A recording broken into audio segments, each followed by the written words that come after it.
Finally Facebook বলে দিল আপনি কখনোই পাবেন না কন্টেন্ট মনিটাইজেশন যদি ফেসবুক থেকে এই ধরনের কন্টেন্ট নিয়ে আপনি কাজ করে থাকেন। আপনারা এখানে দেখতে পাচ্ছেন ফেসবুক ফর ক্রিয়েটর যে অফিসিয়াল পেজ আছে, ঠিক দুদিন আগে এখান থেকে একটি আপডেটের মাধ্যমে বলা হয়েছে যে আপনি কোন ধরনের কন্টেন্ট অ্যাভয়েড করে চলবেন এবং কোন ধরনের কন্টেন্ট আপনারা ফেসবুকে আপলোড করতে পারবেন। এক্ষেত্রে যদি আপনি এই ধরনের কন্টেন্ট নিয়ে কাজ করে থাকেন, সেক্ষেত্রে আপনি যদি মনিটাইজেশন না পেয়ে থাকেন, তাহলে আপনি কখনোই ফেসবুক থেকে কন্টেন্ট মনিটাইজেশন পাবেন না। এবং আপনি যদি অলরেডি মনিটাইজেশন পেয়ে থাকেন, সেক্ষেত্রে আপনার মনিটাইজেশনটি ডিমনিটাইজ হতে পারে। আপনারা এখানে দেখতে পাচ্ছেন যে ফেসবুক ফর ক্রিয়েটর যে অফিসিয়াল পেজ আছে, এখান থেকে 2 দিন আগে একটি আপডেটের মাধ্যমে তারা কি বলেছে, keep your content monetize and cash rolling in. মানে ফেসবুক চাইছে আপনি ফেসবুকে কন্টেন্ট মনিটাইজেশন পান এবং আপনি যে কন্টেন্টগুলো নিয়ে কাজ করছেন সেই কন্টেন্টগুলো যেন মনিটাইজ পায় এবং আপনি যদি ফেসবুক থেকে ইনকাম করতে পারেন। এবং নিচে ঠিক এখানে কি বলেছে, check out the 3 thing every creator should about. মানে আপনি এই যে 3টে বিষয়, এখানে ফেসবুক 3টে বিষয় উল্লেখ করেছে, আপনারা এই যে দেখতে পাচ্ছেন এখানে এই 3টে বিষয় সবসময় অ্যাবাউট করে চলবেন এবং এই ধরনের কন্টেন্টগুলোকে আপনারা ফেসবুক থেকে অ্যাবাউট করে চলবেন। তাহলে কি হবে, আপনি খুব দ্রুত কন্টেন্ট মনিটাইজেশন পেতে পারেন এবং আপনি যদি মনিটাইজেশন পেয়ে থাকেন, তাহলে আপনি প্রত্যেকটা কন্টেন্ট থেকে আপনি ফেসবুক থেকে ইনকাম করতে পারবেন। আর আপনারা যদি এই 3টে বিষয়কে অ্যাভয়েড করে না চলতে পারেন, সেক্ষেত্রে আপনি যদি মনিটাইজেশন না পেয়ে থাকেন, তাহলে আপনি কখনোই মনিটাইজেশন পাবেন না। এবং অলরেডি যদি মনিটাইজেশন পেয়ে থাকেন, সেক্ষেত্রে আপনার কন্টেন্ট মনিটাইজেশনটি আপনি হারাতে পারেন এবং ডিমনিটাইজ হতে পারে। তো চলুন এখানে ফেসবুক কি বলেছে আরো ডিটেলস আমরা একটু দেখে নিই। এখানে 3টে কি কি বিষয় উল্লেখ করেছে ফেসবুক থেকে, সেই বিষয়গুলো এবার দেখে নিব। তো এক্ষেত্রে ভিডিওটি যদি ভালো লাগে অবশ্যই ভিডিওতে একটি লাইক করবেন এবং চ্যানেলে নতুন হয়ে থাকলে অবশ্যই চ্যানেলটিকে সাবস্ক্রাইব করবেন। তো এক্ষেত্রে অ্যাজ এ কন্টেন্ট ক্রিয়েটর হয়ে থাকলে আপনার তো কিন্তু এই 3টে বিষয় জানা অত্যন্ত জরুরি। তো চলুন আর কথা বাড়াবো না, ভিডিওর মেন টপিকে চলে যাই। তো বন্ধুরা, আমি বিষয়টিকে বাংলা ট্রান্সলেট করে নিয়েছি। তো এখানে প্রথম যে বিষয়টি বলেছে, সম্প্রদায়ের মান লঙ্ঘন করা, একদম যেটি হচ্ছে কমিউনিটি ভায়োলেশন। আপনারা এখানে কোন ধরনের কন্টেন্ট আপলোড করলে কমিউনিটি ভায়োলেশন হতে পারে সেই বিষয়গুলো কিন্তু এখানে ফেসবুক সুন্দর করে বলে দিয়েছে। ঘৃণাত্মক বক্তব্য, হিংসাত্মক, প্রাপ্তবয়স্কদের কন্টেন্ট অথবা ভুল তথ্য পোস্ট করলে আপনার কন্টেন্ট ফ্ল্যাগ করা হতে পারে এবং ডিমনিটাইজেশন করা হতে পারে। একদমই এখানে যে ঘৃণাত্মক বা সহিংসিতা বা প্রাপ্তবয়স্কদের কন্টেন্ট, মানে যেটা অ্যাকচুয়ালি বলতে চাচ্ছি না, তারপরেও সংক্ষেপে বলছি, সেক্সুয়াল কন্টেন্ট যেটাকে বলা হয়, এই ধরনের কন্টেন্ট যদি আপনারা ফেসবুকে কাজ করে থাকেন এই সমস্ত কন্টেন্ট নিয়ে, সেক্ষেত্রে আপনারা কিন্তু কন্টেন্ট মনিটাইজেশন কখনোই পাবেন না। এবং ফেসবুক থেকে যদি মনিটাইজেশন পেয়ে থাকেন, সেক্ষেত্রে আপনার কিন্তু ডিমনিটাইজ হতে পারে। ফেসবুক কিন্তু এখানে সুন্দর করে বলে দিয়েছে। তো এই বিষয়টিকে আপনি এড়াতে পারবেন, কিন্তু ফেসবুক থেকে কিন্তু তার সমাধানটাও দিয়ে দিয়েছে। এখানে এখানে ফেসবুক তার ঠিক নিচে দিয়ে কি বলেছে, এইটুক বিষয় আপনারা যদি দেখেন সমাধান, এখানে ফেসবুক কি বলেছে, বিতর্কিত বা সংবেদনশীল বিষয়গুলি এড়িয়ে চলুন যদি না আপনি নিশ্চিত হন যে আপনি নিয়মগুলি অনুসরণ করছেন। একদমই আপনি যদি একটি ভিডিও আপলোড করতে যান, সেক্ষেত্রে আপনি যদি একটি ভিডিও তৈরি করে থাকেন, তাহলে আপনার সেই ভিডিওটি বারবার দেখে যাচাই করা দরকার যে ভিডিওতে আপনি এমন কোনো কথা বা এমন কোনো তথ্য বা এমন কোনো বিষয় উল্লেখ করেছেন কিনা কমিউনিটি স্ট্যান্ডার্ডস ভায়োলেশন করে। তারপরে একটি ভিডিও সুন্দর করে দেখার পরে কিন্তু ফেসবুকে আপলোড করবে বা যে কোনো সোশ্যাল মিডিয়াতে এটা কিন্তু করা উচিত। কারণ যখন আমরা একটি কন্টেন্ট তৈরি করি, এক্ষেত্রে যখন কিছু কথা বলতে যাই, সেক্ষেত্রে কিন্তু আমাদের অনেক সময় হয়তো মিসলিডিং হতেই পারে, স্বাভাবিক ব্যাপার। তাই একটি ভিডিও তৈরি করার পর সেটিকে সুন্দর করে এডিট করার পর সেই ভিডিওটি বারবার দেখা দরকার যে সেই ভিডিওতে এমন কোনো ভুল হচ্ছে কিনা, বা আমি যে তথ্যগুলো দিচ্ছি সেই তথ্যগুলো সঠিক আছে না ভুল আছে, এইটা যাচাই করার পরে কিন্তু একটি ভিডিও আপলোড করা দরকার। তা আপনারা আজ থেকে এই বিষয়গুলো মাথায় রাখবেন যে আপনি যখন একটি কন্টেন্ট আপলোড করছেন বা একটি রিল হোক বা একটি লং ভিডিও হোক, সেক্ষেত্রে আপনার ভিডিওটি আগে সুন্দর করে ভালো করে দেখে নেবেন যে আপনার ভিডিওতে এমন কোনো তথ্য আপনি ভুল দিয়েছেন কিনা বা এমন কোনো কথা বলেছেন কিনা যেটা কমিউনিটি ভায়োলেশন করে। তো নাম্বার 1-এ কিন্তু ফেসবুক এই বিষয়টি উল্লেখ করেছে যে কমিউনিটি ভায়োলেশন, এটা কিন্তু খুব মারাত্মক একটি বিষয়। কমিউনিটি ভায়োলেশন আমাদের অনেক ক্ষেত্রে অনেক ধরনের ভুল হয়ে যায়, অনেকের বিষয়ে অনেক ধরনের কথা বলতে থাকি বা আমরা ফেসবুকে প্রায় দেখে থাকি যে অনেকে অনেকে নিয়ে অনেক ধরনের কথা বলে। তো এই বিষয়গুলো করবেন না, এই বিষয়গুলোকে সবসময় অ্যাভয়েড করে চলবেন। এই ধরনের কন্টেন্ট কখনো ফেসবুকে আপলোড করবেন না।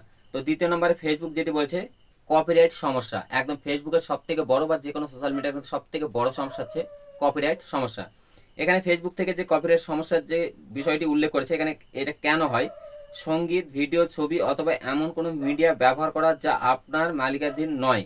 একদমই যে আপনি কোনো মিউজিক ইউজ করেছেন বা আপনি কোনো ভিডিও ক্লিপ ইউজ করেছেন, যে বিষয়গুলো আপনি নিজে মালিক নন, অন্য কারো ভিডিও ক্লিপ বা অন্য কারো কোনো মিউজিক কোম্পানির মিউজিক বা এই ধরনের আমরা কিন্তু অনেক ধরনের মিউজিক ব্যাকগ্রাউন্ডে চালিয়ে থাকি বা অন্যের কোনো ফটো, এই ধরনের বিষয় নিয়ে যদি আপনি কাজ করে থাকেন বা আপনি যদি এই ধরনের কন্টেন্ট আপলোড করে থাকেন, সেক্ষেত্রে কিন্তু আপনি কপিরাইটের ঝামেলায় অবশ্যই পড়তে পারেন। কারণ যে বিষয়টি আপনি করছেন বা যে মিউজিকটি আপনি নিচ্ছেন বা যে অন্যের কোনো একটি ভিডিও ডাউনলোড করেছেন বা অন্যের কোনো মিউজিক আপনার ভিডিওর ব্যাকগ্রাউন্ডে চালিয়েছেন, সেগুলো কিন্তু মালিক আপনি নন। কারণ আপনি তখনই এগুলোর মালিক হবেন যখন আপনি নিজে একটি কন্টেন্ট তৈরি করছেন বা আপনার নিজস্ব মিউজিক আছে, সেটাই যদি হয় সেক্ষেত্রে আপনি মিউজিক ইউজ করতে পারেন বা আপনার নিজস্ব কন্টেন্ট আছে সেক্ষেত্রে ঠিক আছে।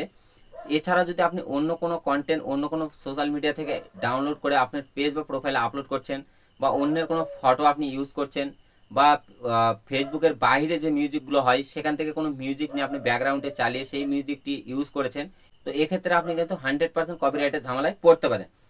তা আপনারা যদি এই ধরনের সমস্যায় না পড়েন, এর জন্য কিন্তু ফেসবুক থেকে খুব সুন্দর একটি সমাধান দিয়েছে। আপনারা নিচের দিকে দেখলে এইটুকু জায়গা দেখলে আপনারা বুঝতে পারবেন। এখানে কি বলছে, রয়্যালটি মুক্ত সঙ্গীত এবং মিডিয়া ব্যবহার করুন অথবা আপনার নিজস্ব সৃষ্টি ব্যবহার করুন।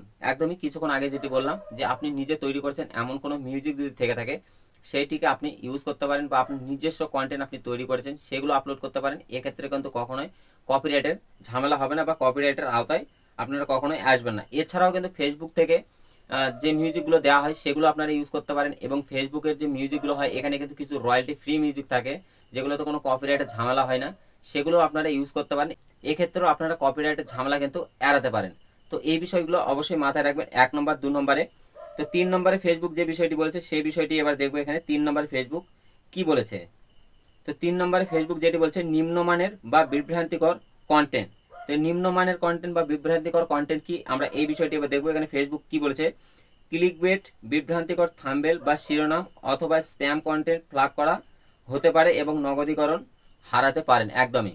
আচ্ছা, প্রথমে ফেসবুক যেটা বলছে ক্লিকবেট মতলবটা কি, ধরুন আপনার ভিডিওতে আপনি এমন কোনো থাম্বনেল দিয়েছেন বা এমন কোনো টাইটেল দিয়েছেন যে টাইটেল বা যে থাম্বনেলটি একদমই আকর্ষণীয়।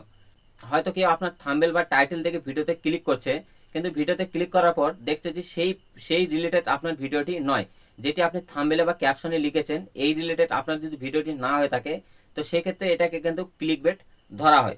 এবং তারপরে কি বলছে, বিভ্রান্তিকর থাম্বনেল। একদমই যেটা বললাম যে বিভ্রান্তিকর থাম্বনেল, যে এমন কোন থাম্বনেল দিয়েছেন যে থাম্বনেলটি একদমই বিভ্রান্তিকর বা অডিয়েন্সকে বিভ্রান্ত করছে, এই ধরনের কোনো বিভ্রান্তিকর থাম্বনেল কখনোই ভিডিওতে ইউজ করবেন না। এক্ষেত্রে কিন্তু স্প্যাম কন্টেন্ট বা ফ্ল্যাগ করা হতে পারে, তো সেক্ষেত্রে আপনার কিন্তু মনিটাইজেশনটি আপনি হারাতে পারেন। তো 3 নম্বরের বিষয়টি কিন্তু খুবই গুরুত্বপূর্ণ, এটা সবসময় মাথায় রাখবেন যে 1 নম্বর আর 3 নম্বর যে বিষয়টি আছে এই দুটো বিষয় কিন্তু খুবই গুরুত্বপূর্ণ বিষয়। এখানে 3টে বিষয় ফেসবুক থেকে যে আলোচনা করা হয়েছে, এই যে 3টে বিষয় যদি আপনি মেনে চলতে পারেন, তো সেক্ষেত্রে আগামী দিনে অবশ্যই আপনি খুব দ্রুত কন্টেন্ট মনিটাইজেশন পাবেন।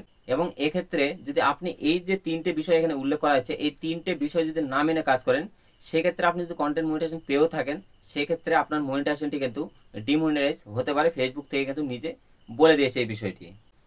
তো আপনি যদি ফেসবুকে মনিটাইজেশন পেতে চান এবং আপনার মনিটাইজেশনটি যদি হারাতে না চান, তো সেই ক্ষেত্রে আপনাকে কিন্তু এই 3টে বিষয় সবসময় মাথায় রেখে কাজ করতে হবে। কারণ এখান থেকে কিন্তু ফেসবুক অলরেডি নিজে থেকে বলছে আপনারা যদি এই 3টে বিষয়কে অ্যাভয়েড করে চলতে পারেন, সেক্ষেত্রে আপনার মনিটাইজেশনটি সুরক্ষিত থাকবে এবং আপনি যদি মনিটাইজেশন না পেয়ে থাকেন সেক্ষেত্রে আপনি মনিটাইজেশন পাবেন। আর আপনারা যদি এই 3টে বিষয়কে অ্যাভয়েড করে না চলতে পারেন, সেক্ষেত্রে আপনি যদি মনিটাইজেশন না পেয়ে থাকেন আপনি কখনোই কন্টেন্ট মনিটাইজেশন পাবেন না এবং মনিটাইজেশন পেয়ে থাকলে আপনার মনিটাইজেশনটি ডিমনিটাইজ পর্যন্ত হতে পারে। তো আশা করি আপনাদের সামনে ক্লিয়ার করে বুঝাতে পারলাম যে ফেসবুক থেকে এখানে কি কি বিষয় উল্লেখ করেছে এবং এই যে 3টে বিষয় অ্যাজ এ কন্টেন্ট ক্রিয়েটর হয়ে থাকলে অবশ্যই আপনাকে মেনে চলতেই হবে।